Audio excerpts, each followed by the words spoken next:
Madame, Monsieur, bonjour et bienvenue dans l'information de la mi-journée. Place au titre. Cette saison pluvieuse ne cesse de faire des dégâts. Villages et voiries dans le district d'Abidjan n'y échappent pas. La commune d'Atekoubé continue d'en payer les frais. Et puis en Libye, les manifestants ont investi le siège du Parlement libyen à Tobrouk pour protester contre la détérioration des conditions de vie et l'incurie de leurs dirigeants. Une fois de plus, soyez les bienvenus. La forte pluie dans la nuit de jeudi à vendredi a occasionné des montées d'eau dans le district autonome d'Abidjan, rendant certaines voiries impraticables et fait plusieurs dégâts. C'est le cas de la voie reliant la commune d'Adjamé au quartier Monsikro et le village de Lokodro situé dans la commune d'Atekoubé. Suivant ce reportage. Nous sommes à Lokodro, village brié situé dans la commune d'Atekoubé. Ici, la pluie de la nuit de jeudi à vendredi a laissé des traces et fait de nombreuses victimes. Parmi ces victimes, Antoinette.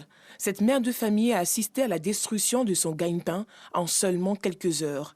Il y a 2 enfants. Comme il y a la pluie, nous allons venir, ils vont dormir. On les enfants étaient là avec 5 personnes. Après la minuit, ma fille m'appelle. Ah maman, l'eau est rentrée dans le magasin. Que c'est fort même, l'eau rentre et puis je vois la maison va tomber. À minuit il pleut, moi je ne sais pas comment il faut faire pour rentrer. Il n'y a pas de voiture. La voie est coupée ici, bloquée, il pleut. Il les appelle encore. Ah maman, c'est comment ma fille? Ah maman, ça ne va pas. L'eau là, sa maison va tomber. Oh. Donc c'est les voisins là qui sont venus, ils ont tapé, et la porte est ouverte. C'est ce que j'ai fait pour souvenir aux besoins des enfants. Et tout perdu. Selon les habitants, le responsable de ces dégâts, c'est ce trou. Les tuyaux de l'assaut de Simem sont détruits, voilà, les eaux de ruissellement partout. Donc c'est un peu ce qui a causé la pluie. Lorsque gros trous et pluie se rencontrent, les dégâts sont considérables. Résultat, le village de Lokodro, dans la commune d'Atekoubé, est privé d'eau. 2 gros tuyaux d'approvisionnement ont été endommagés. Si cette nuit, le village de Lokodro a fait face à des dégâts, d'autres dommages s'annoncent si rien n'est fait. En aval, cette voie reliant le quartier Monsikro à la commune d'Adjamé est quasi impraticable et ce sont les usagers qui paient le prix fort. Les acteurs du transport de cette partie de la commune d'Atekoubé ont décidé de prendre leur destin en main. Ensemble, ils ont entrepris des travaux permettant aux automobilistes de circuler en toute quiétude. Pratiquement toute la journée, on part ici. On prend nos passagers à Djamé, Monsikro, nouveau quartier, camp militaire. Maintenant, on n'a pas autre passage. Si on veut passer au sable, la voie là, ça nous fatigue. Là-bas, c'est loin. Donc, c'est notre voie qui est là. Donc, voilà pourquoi, entre nous et notre sable, on s'appelle, on collabore, et puis on cotise par gare, et puis maintenant, on finance les travaux. Ces chauffeurs disent être seuls dans cette lutte. Chaque fois, c'est nous, on cotise entre nous. On lui des motopompes pour venir tirer l'eau afin qu'on puisse passer.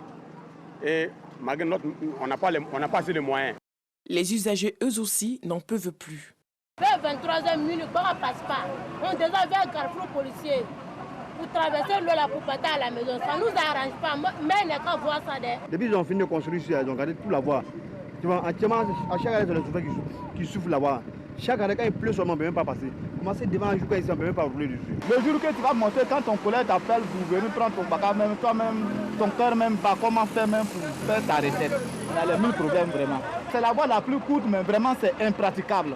Habitants du village de Lokodro et usagers de la voie reliant Monsikro à la commune d'Adjamé, on appelle aux autorités compétentes pour trouver une solution aux problèmes auxquels ils sont confrontés.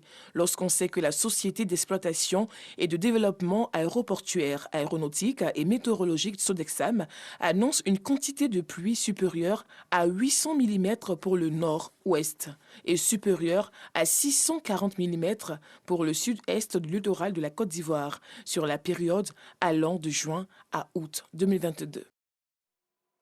Également, dans la commune d'Atekoubé, à Bobo-Doumé, même la demeure des morts n'a pas échappé aux intempéries. Des tombes ont subi les affres de la pluie. Outre le cimetière, la clôture de l'école primaire publique du village a cédé sous la pression des eaux.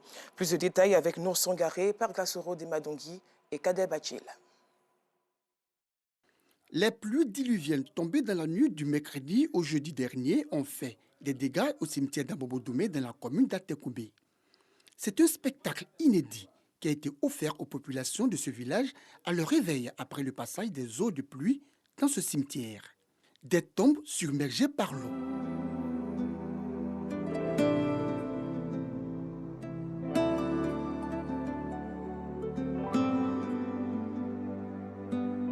Certaines sépultures endommagées.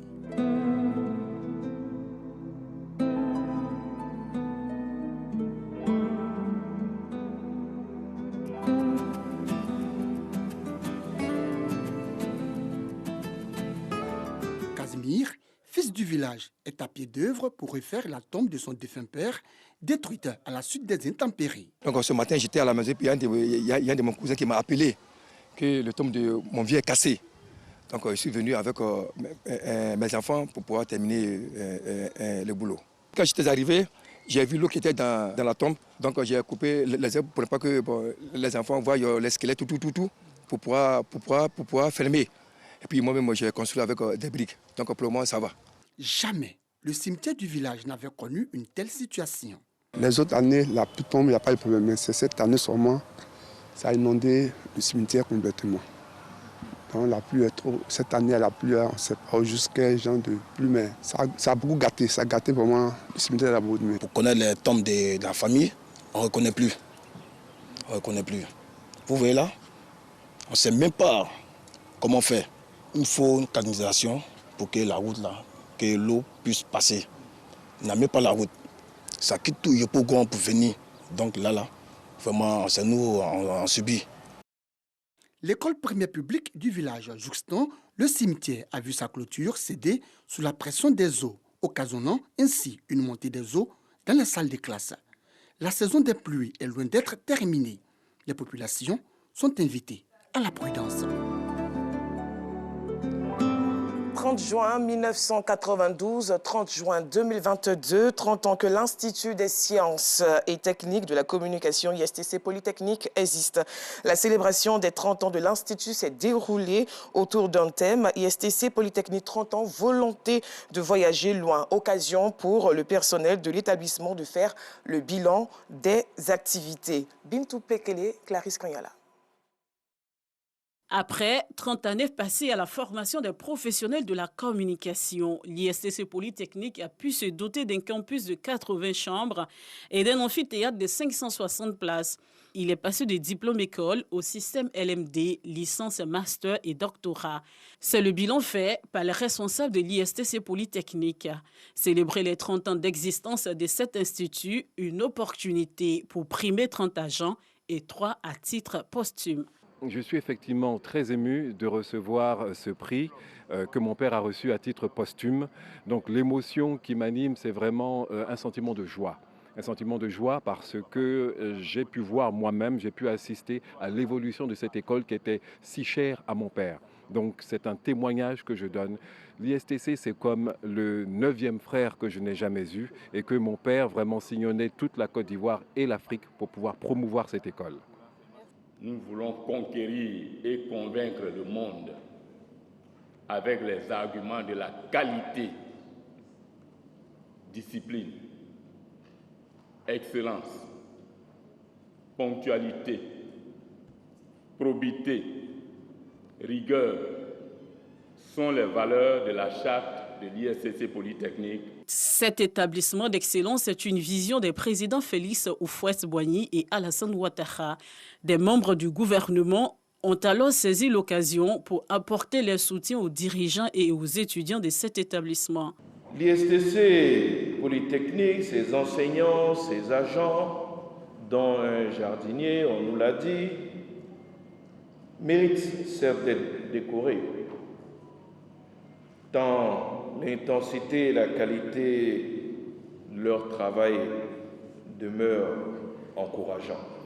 Mais en même temps que l'ISTC est honoré, l'Institut doit considérer ces différentes médailles comme un nouveau défi à relever dans le champ de la formation de qualité au métier de l'information, de la communication et du numérique.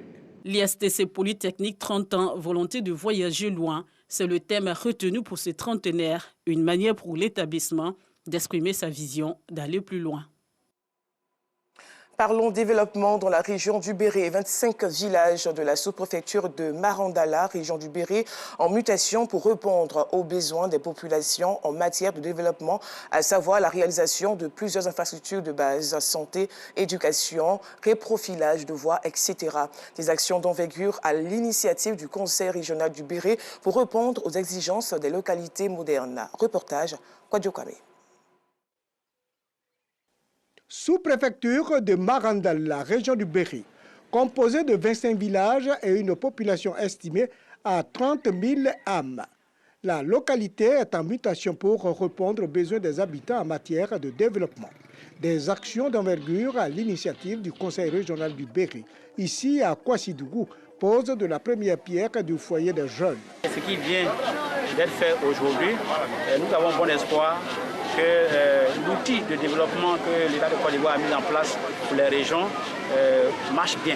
Idem dans la localité de Kwesso. Si on devait faire une réunion, c'est sous la pluie qu'on faisait ces réunions-là. Vraiment, aujourd'hui, c'est un abri qui arrange beaucoup la jeunesse. À Sanakoro, c'est un dispensaire rural qui verra le jour. Avoir un centre de santé dans notre village va faire la promotion de la santé maternelle et reproductive aussi pour les femmes.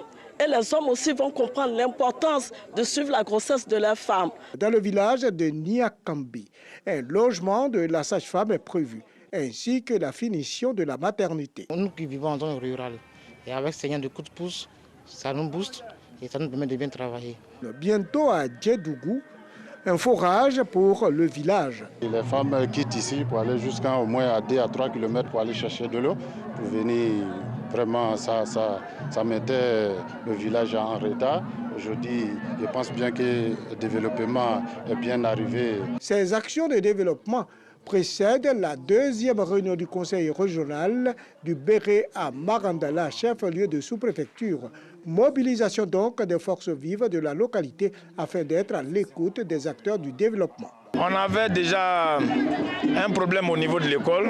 Il y avait des voies impraticables pour les liaisons entre les différents villages. Sur l'ensemble des problèmes qu'on a exposés au Conseil, le Conseil a fait beaucoup.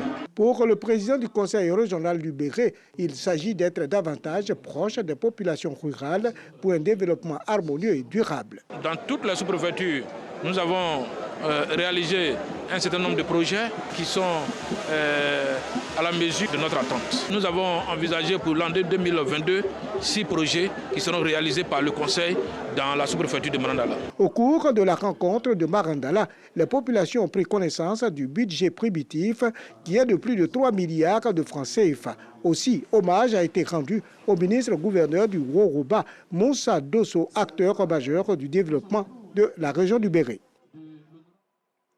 Le discours des oulémas sur les constantes religieuses marocaines. Cette problématique a été développée les 25 et 26 juin dernier à l'occasion d'un colloque scientifique international à Fès, au Royaume du Maroc. Une initiative de la Fondation Mohamed VI des oulémas africains. À cette occasion, le site web des constantes religieuses marocaines a été présenté aux oulémas, guides religieux des 34 pays africains. Ce site aura pour objectif de promouvoir les vraies valeurs de l'islam, la paix, la solidarité, la fraternité et l'amour. Surtout promouvoir l'islam du juste milieu, un islam modéré basé sur la tolérance.